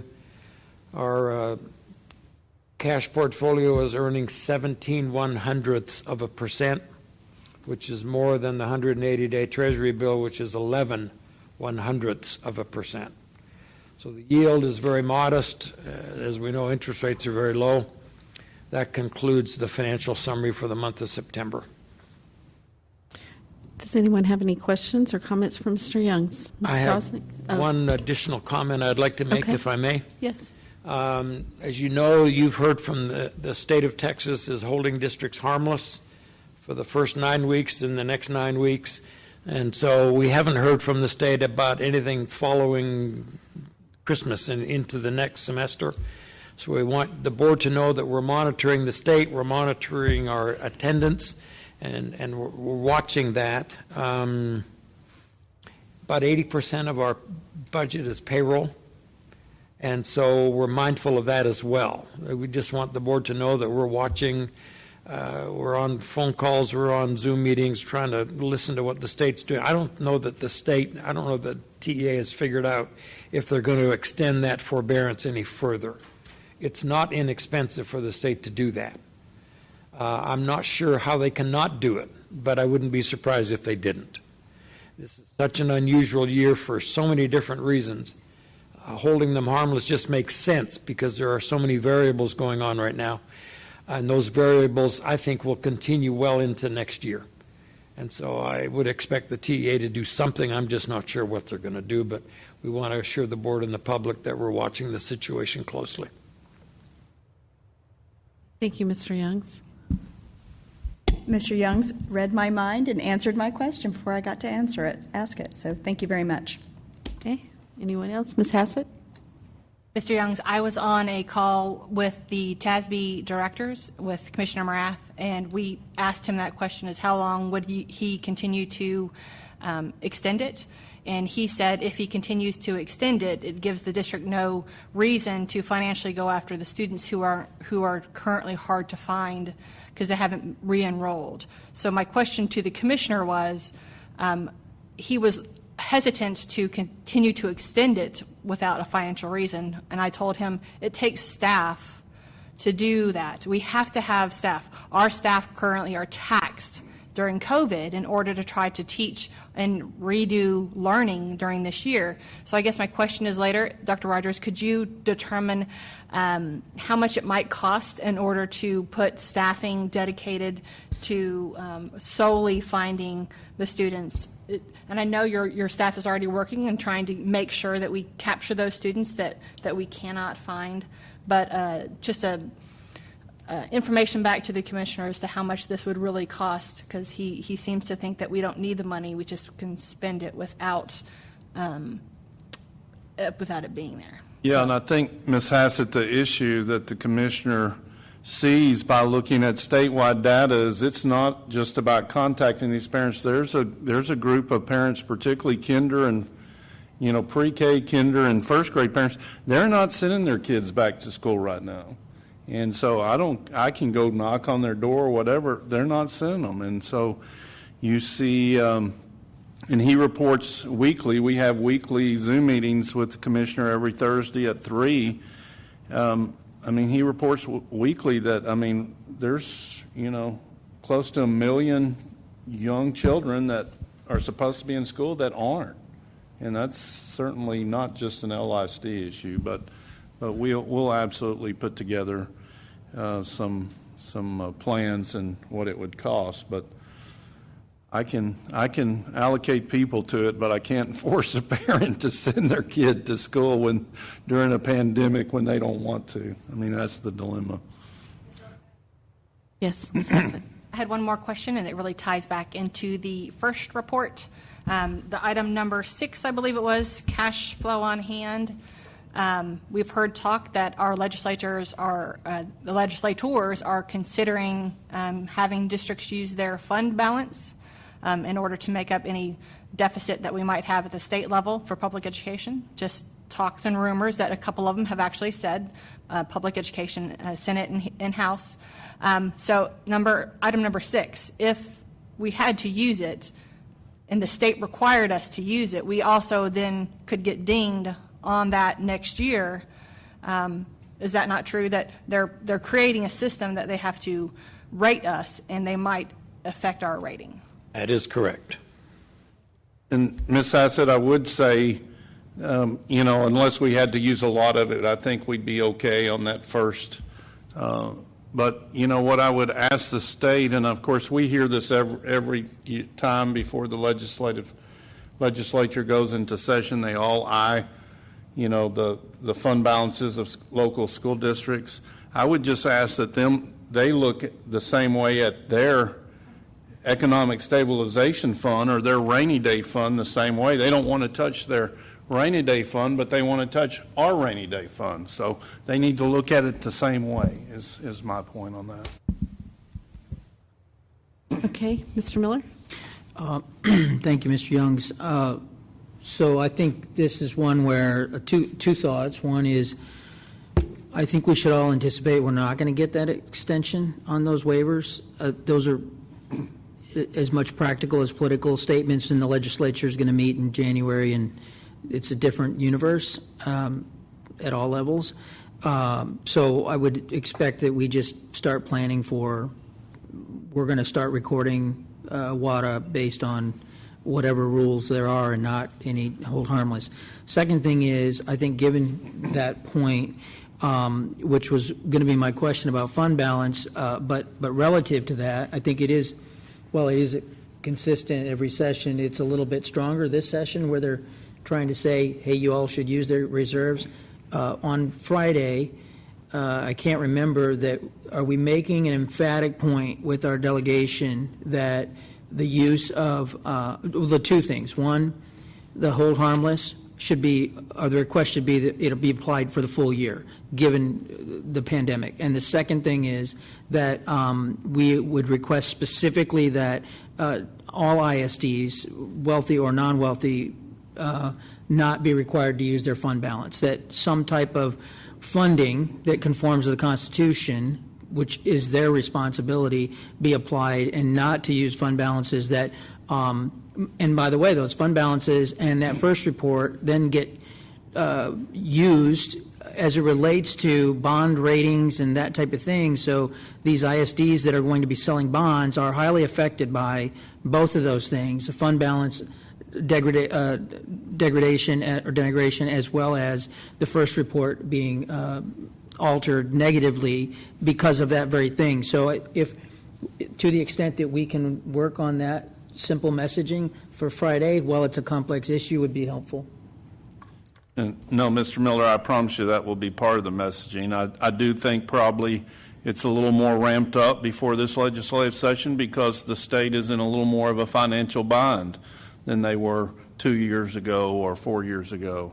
But once again, they also approved a biennium budget and have the money there for this current biennium, which doesn't end until next year. And so, you know, I've listened to Comptroller Hagar talk several times, and so he believes that the money's there. And so we just need to make sure that the state take care of their responsibility too. Okay. Are there anything else? Seeing none. Thank you, Mr. Youngs. We'll move on to targeted improvement plans with Dr. Rapp. All right, thank you, Ms. Sells. So this evening, we are bringing forward information for you for the targeted improvement plans for Lewisville, Rockbrook, Durham, and Huffines Middle School. They were identified for school improvement interventions last school year, and due to COVID, they are expected to continue those school improvement interventions for this school year as well. So I shared with you on the document their areas of focus. They're choosing, of course, areas of focus that align with the needs on their campuses. And as you know, and I want to say thank you to Ms. Godby, Ms. Litchfield, and Ms. Lewis, who I know are in the room this evening, for their work in gaining the DCSIs for these schools. I also want to say thank you to our principals who are able to be in the room this evening as they're balancing meeting these state requirements for completing the targeted improvement plans, along with leading during COVID. Some of their areas of focus were formative assessments and continuing to look at data in order to monitor student needs, working on school culture and behavioral interventions, as well as working on using PLCs to align their curriculum and instruction across all of their grade level teachers. What you'll be seeing next month will be their targeted improvement plan documents. We're still working to understand the TEA requirements about having public comment on the targeted improvement plans in a virtual setting. That's a little challenging, but we are working through that requirement that TEA has put out there. We've aligned all of the work with the ESF framework as the TEA is expecting. And again, I just say thank you to the principals and the school chiefs for their work on meeting these requirements. We'd be happy to take any questions at this time. Does the board have any questions? Ms. Cox? Thank you, Dr. Rapp. I would just like to reiterate a big shout out and thank you to these principals as well. They do an outstanding job in not only the times we're in, but in a normal school year as well. So I just want to extend my sincere appreciation to their hard work. I just had two questions according to the document here. I just wanted to ask, looks like one of our campuses are using called a solution tree. It was a solution tree training they attended. I just would like to know a little bit about it, and is it effective on their analysis that they're using? That was one of my questions. The solution tree training is what all of our schools go through for professional learning community training. And so Dr. Miller organizes our attendance at Solution Tree. They are actually the ones who work with the do-fors on establishing the principles of what it means to have a professional learning community. And that work ensures that all of our schools have a common understanding of PLCs moving forward. My second thank you for that. My second question was, a lot of it mentions here is also time for reflection and analysis. And I'm just wondering if that is still happening and able to happen with the workload and what our teachers are having to do now with the virtual students as well as at home, and how does that work virtually as well as in person? I would say that it's definitely more challenging this school year. There's no doubt about that. As Dr. Fitzhugh mentioned in her student learning update, our literacy check-ins are still moving forward. As an example, our campuses are still using a PLC format to talk about their data. And even if teachers, some may be home on quarantine, some may be in the building in person, they're able to use WebEx just as we're using tonight for me to join you so that their team can still be together and be planning their instruction and talking about their data. One of the things that we do know is it's more important now, more so than ever, for us to be looking at the variety of data sources that we have with our students who are learning virtually and in person. And I know that you all have asked about that, and that'll be part of what we report on with the district improvement plan as well. Thank you. Okay, other questions? Mr. Miller? I would like to echo Ms. Cox's appreciation to the principals of these four campuses and the chiefs. I think it's no surprise that the board looks at the numbers, as do you, but we do as well, and we take responsibility for the performance of the district and the schools, just like you do. I would say, like we always do when we have these discussions, this is an even more important time for you to ask things of us. Generally speaking, the process kind of takes over and you guys are working with staff and administration and that type of thing, but to the extent that there's anything that you need from the board, obviously there's financial resources, but mentoring, the need for us to activate our network and bring mentors to the table, anything along those lines where we might be able to be helpful, I think this is the time to call on us to help you be successful, because we know that, and we've seen this, those of us who've been doing this for 7 years and some others shorter, that when we all put our heads together, we're able to move the needle on performance of a campus. And so it's particularly difficult this year, which is why I just want to make sure there's an exclamation point on whatever you might find helpful, even if it seems way out of the box, please bring that forward. Okay, are there any questions? Or Ms. Hassett? Yeah, I was having a question on the culture and how we can change culture in some of these schools. Are we able to use the connection with the parents that we have this year due to virtual in order to build stronger relationships and getting them to understand the culture changes that we are wanting to have at the schools?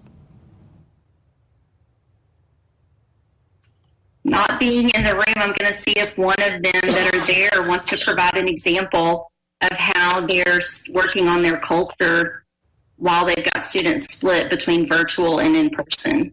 I think Ms. Godby is coming to the microphone. On?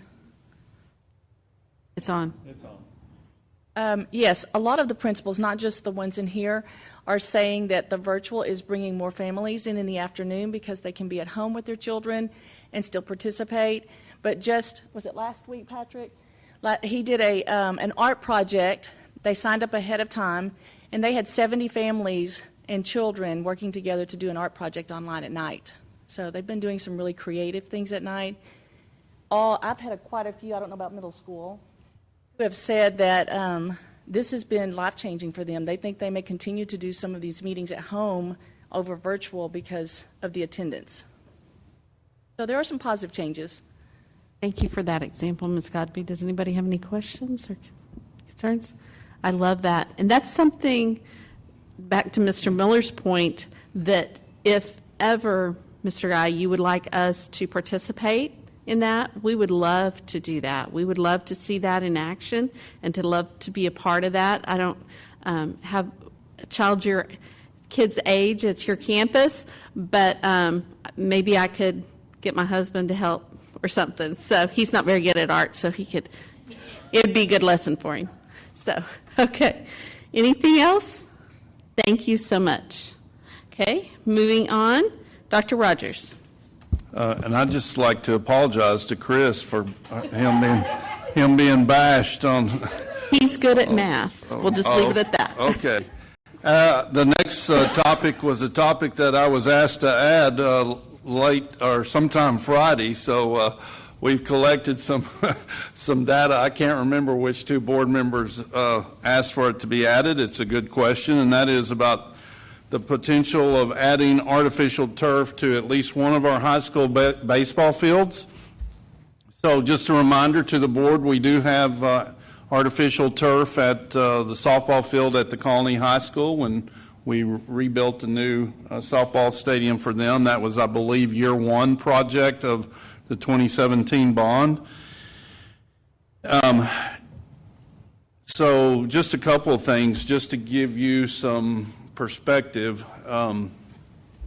This is just an estimate from Mr. Fide and all of his experts that he's reached out to, but to put field turf on a baseball field would cost about $1.85 million. And so you have to remember that a baseball field is nearly 3 times the size of a softball field.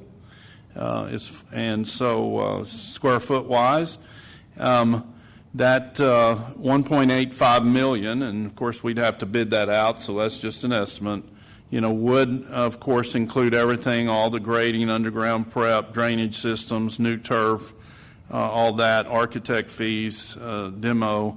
It would not include new bleachers, dugouts, press box.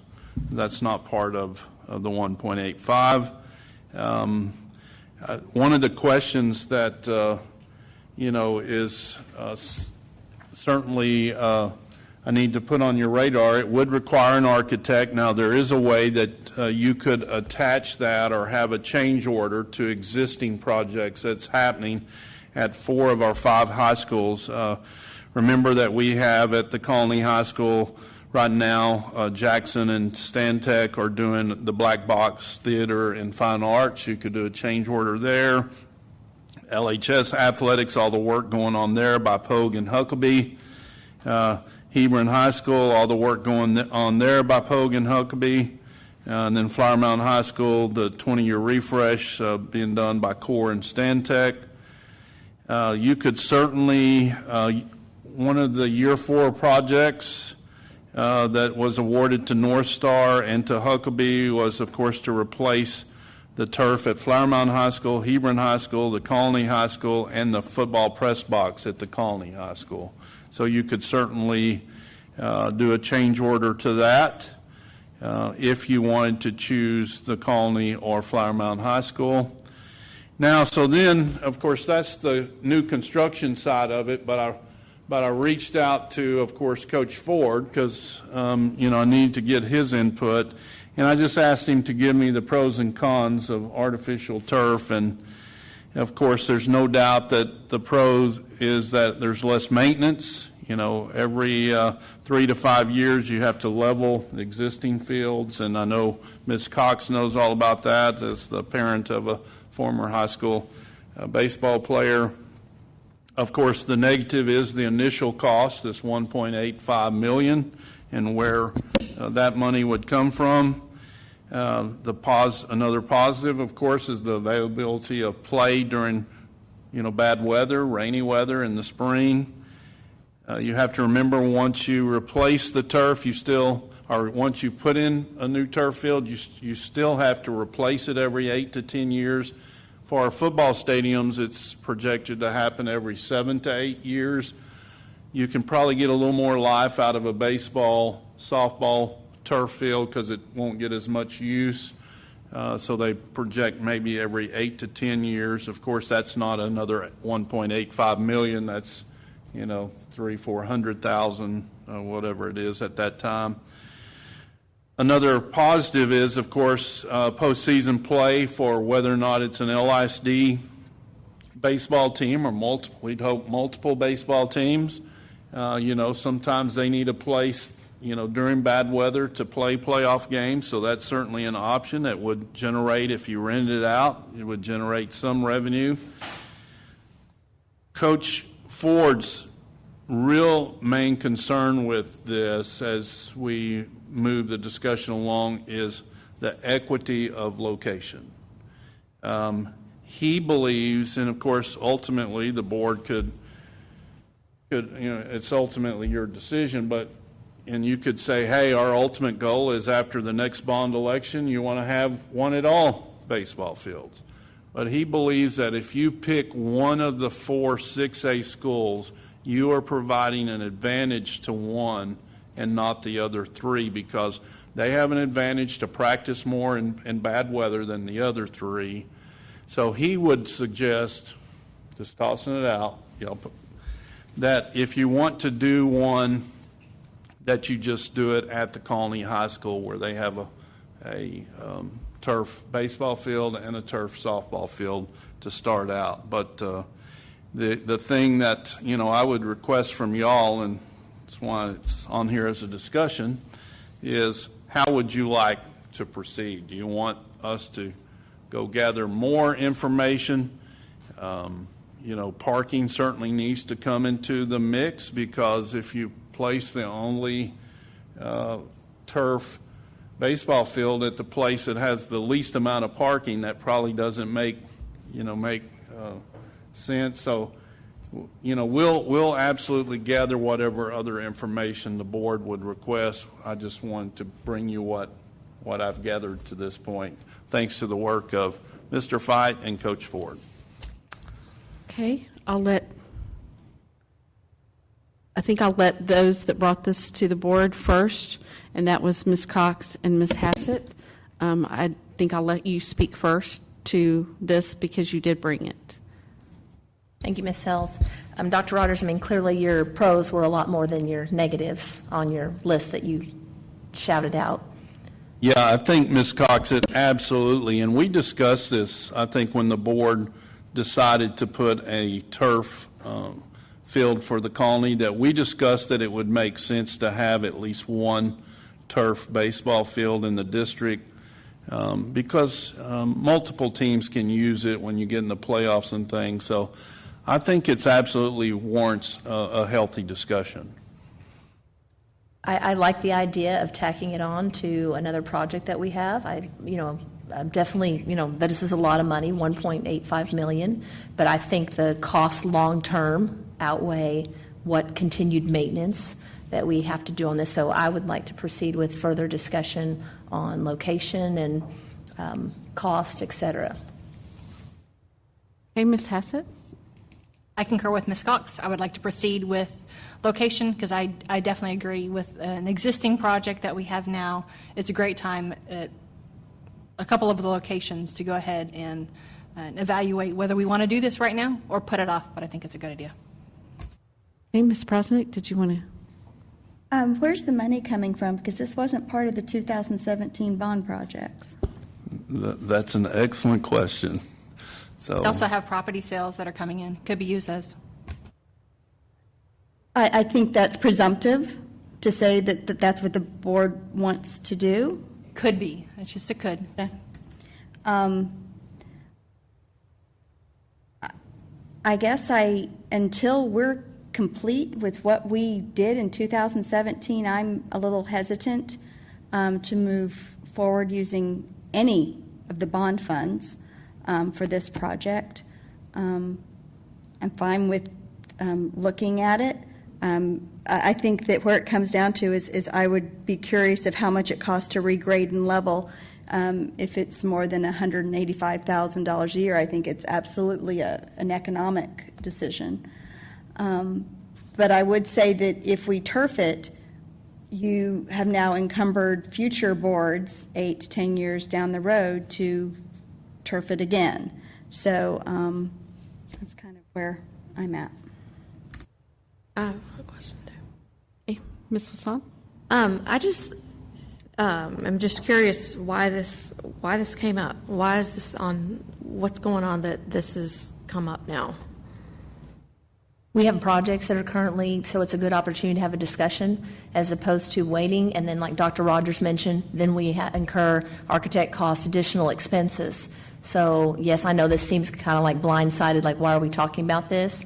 But as we have projects, it's an opportunity to talk about this, to see if we can have some savings and some costs for putting a turf field in, because the kids do have to travel, as Dr. Rogers mentioned, to other campuses. If it's raining, you might have to go to another school that's turfed, and the expenses do add up. Yeah, and I don't necessarily mean blindsided, but I don't think I said that, but I guess I just, of all things, I guess I wondered why, if there was something that happened, or I don't know, of why, or in particular, why baseball field? That's all. I think it, and I wasn't, originally part of the discussion. I think, Ms. Lasson, it was just sort of the scalability of the item, and so. And we had talked about it before. During bond discussions originally, and so since we're here, since we could potentially use property sales for it, we have more options right now, so why not, let's have this discussion. Okay, Mr. Miller? Yeah, so I'll opine a little bit on this one. I think that there's some multiple dimensions of what are on the table here. In 2014, 2015, we had some pretty good softball teams and baseball teams that made it to the state championships, and I went to a lot of those games, as did Clayton Downing, Pam Flores, and a number of others. But what's clear is baseball is a bit of a unique animal in that when there's a rain issue for the playoffs to happen, you can be in a situation where in less than a day's period of time, you're looking at a 200-mile radius for where that game will be played, to the point where it even goes back to old-fashioned coin tosses on who gets to make the choice and that type of thing. And having a not very illustrious college baseball career at second base, I would say that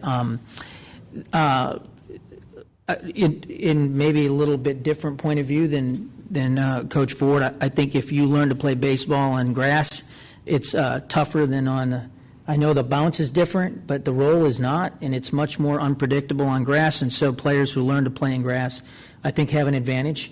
Again, that is my not so illustrious opinion, but having played a lot of baseball at second base and some at shortstop and third, which is not on the turf, by the way.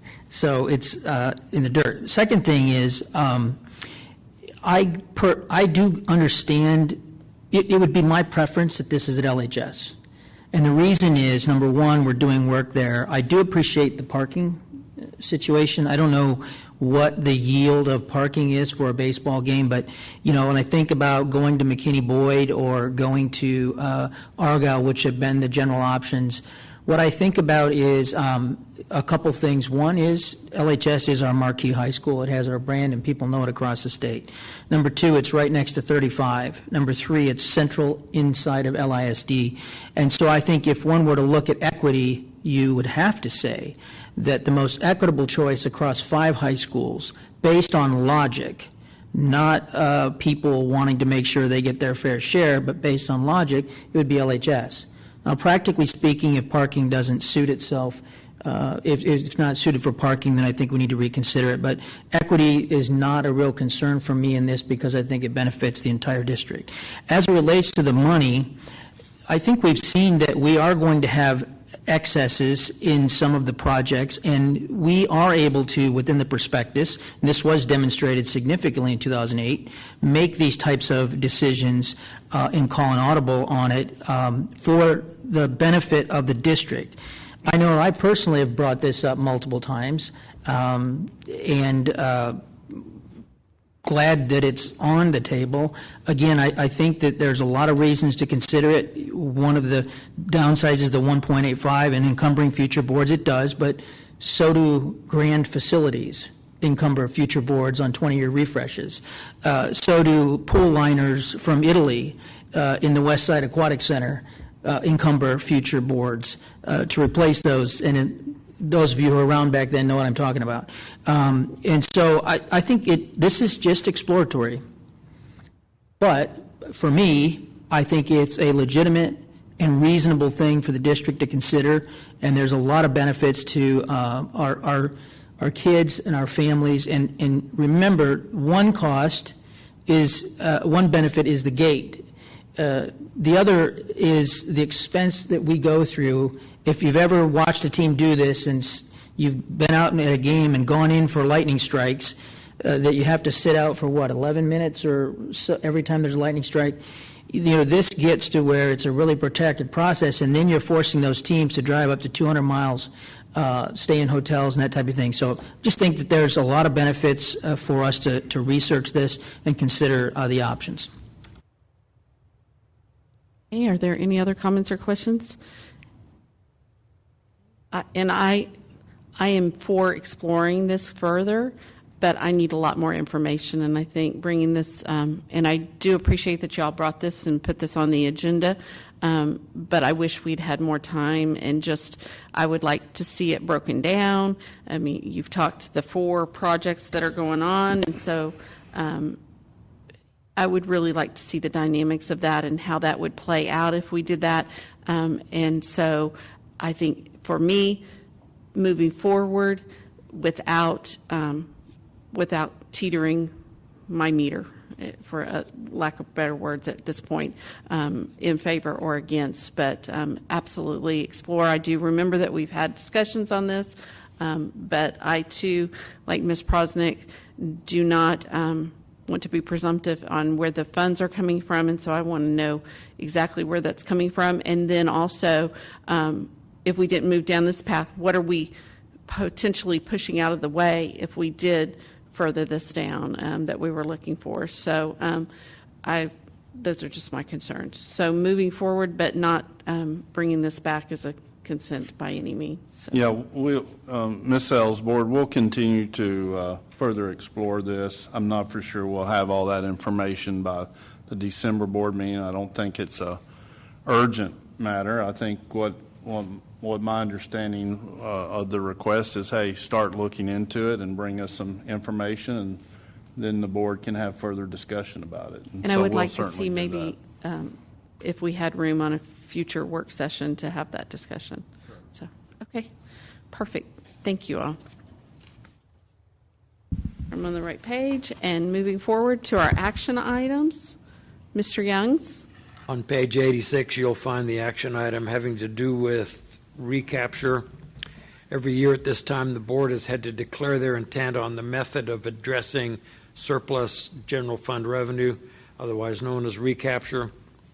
In October of '05, the Lewisville voters approved option 3, the purchase of attendance credits from the TEA, so we've been doing that ever since. If you'll remember, we incurred and paid $14.6 million in the 1920 school year in recapture, which was lower than the year before, but in the budget for 2021, we're anticipating $32 million of recapture. So we need to adopt this every year. So it's my recommendation that the Board of Trustees approve the option 3 agreement for the purchase of attendance credit in accordance with Chapter 49 of the Texas Education Code for the 2020-2021 school year, and for the 2021 school year, the Board of Trustees delegate contractual authority to obligate the school district under the Texas Education Code to the superintendent solely for the purpose of obligating the district under the Texas Education Code, Chapter 49, subchapters A and D, and the rules adopted by the Commission of Education as authorized under the Texas Education Code 49.006. Okay, would someone like to make a motion? Yeah, we'll do a question. Let's make a motion in a second. I'll make the motion. Then. Okay, Ms. Hassett? It's a big one. I move that the board approve the option 3 agreement for the purchase of attendance credits in accordance with Chapter 49 of the Texas Education Code for the 2020-2021 school year, and for the 2020-21 school year, the Board of Trustees delegate contractual authority to obligate the school district under Texas Education Code, TEC 11.1511C4, to the superintendent solely for the purpose of obligating the district under Texas Education Code, TEC 48.257, and Texas Education Code, Chapter 49, subchapters A and D, and the rules adopted by the Commissioner of Education as authorized under Texas Education Code 49.006. This includes approval of the agreement for the purchase of attendance credits or the agreement for the purchase of attendant credit netting Chapter 48 funding. Okay, do I have a second on that? Second, Ms. Lasan. Okay, and now discussion. Ms. Hassett? What student count are you using to determine the recapture payment? It's money, not kids. Not based on... It's a formula the TEA used based on our property values. They call it attendance credits. It's cash. Right, but it's not a inverse relationship between the number of students that are, is it no longer? Yes, it's based on the relationship between increasing property values and enrollment. Enrollment. So it's enrollment. It's property value per enrollment in per today, WADA. and not, it's actual WADA and not hold harmless, and not, is it? It's property value per WADA. Yep. Are there any other questions, Ms. Project? Kind of along Ms. Hassett's line, since we don't know what our WADA is, could we be paying more than what our estimate was? If that happens, the state will owe us money, and we'll close it out at the end of the fiscal year during the year-end close. Okay, thank you. Okay, are there any other questions? Well, and I just want to be clear what the board's approving, this option 3, and there's 5 options, I believe, if that is, this is just the system of how it can flow different ways. So it's not really about calculating our recapture. This is just the way, the mechanism for us to funnel the payment to the state. So it's confusing, I understand, which is the way they want it. Okay, anything else? Sadly, it's not like the board has a choice. Right. The Houston ISD tried it, and you saw what happened in the Houston ISD when they didn't comply. Okay, Mr. Miller, I see your finger. Just as again, maybe for Friday, as a matter of clarity, a district doesn't have a choice, but the board is required to choose one of 5 options? Yes, sir. Okay. Have a choice in the option. Okay, thank you, Mr. Miller. Are there any other questions or comments? Seeing none, we've got the motion on the floor, and I'm not going to reread that motion. Ms. Hassett did a lovely job on that, and Ms. Lasan has seconded. So all in favor, if you would raise your hand, and the motion carries 6-0. Moving on, Mr. Youngs, you're up again. That's not my agenda item. The real estate. I'll take care of it. I think Dr. Rogers has So got this it. is about asking the board to approve a resolution to declare the two properties off of Charles Street as surplus properties where we can potentially explore whether or not the board wants to sell those properties or not. So. Okay, once again, let's have a motion and a second, and then we'll have open for discussion or question. Ms. Prosnick, yes, thank you. I move that the board approve a resolution declaring and designating the recommended real properties as surplus property of the district, authorize their advertisement and sale, and authorize the executive staff to take any and all appropriate action in regard to the sale of the properties as presented by administration. Do I have a second on that? Ms. Hassett? Thank you. Are there any questions or comments? Seeing none, I'll call for the vote. All in favor? Raise your hand. The motion carries 6-0. The next item on the agenda is to consider a Level 3 student discipline appeal. If at any time the board is to hear a matter involving a student, the matter will be heard in closed session pursuant to Texas Government Code Section 551.0821.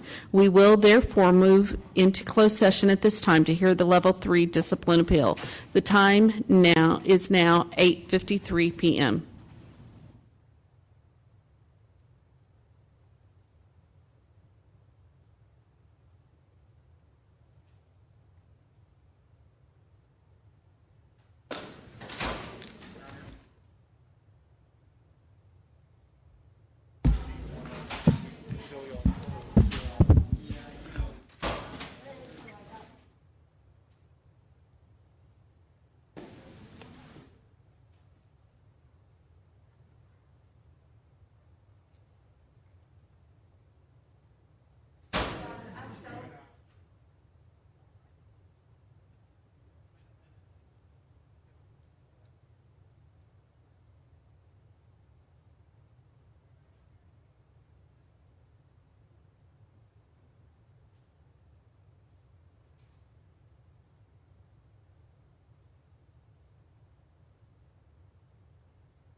We are back on the record in open session, having returned from closed session. The time is now 9:19 p.m. I also want to make note that Mr. Miller has recused himself from this portion of our agenda. Does any board member have a motion regarding the Level 3 student discipline appeal? I move to uphold the Level 2 student discipline decision of the administration. Thank you, Ms. Hassett. Do I have a second? Thank you, Ms. Prosnick. All in favor? Motion carries 5-0. Thank you all so much. There's no further business.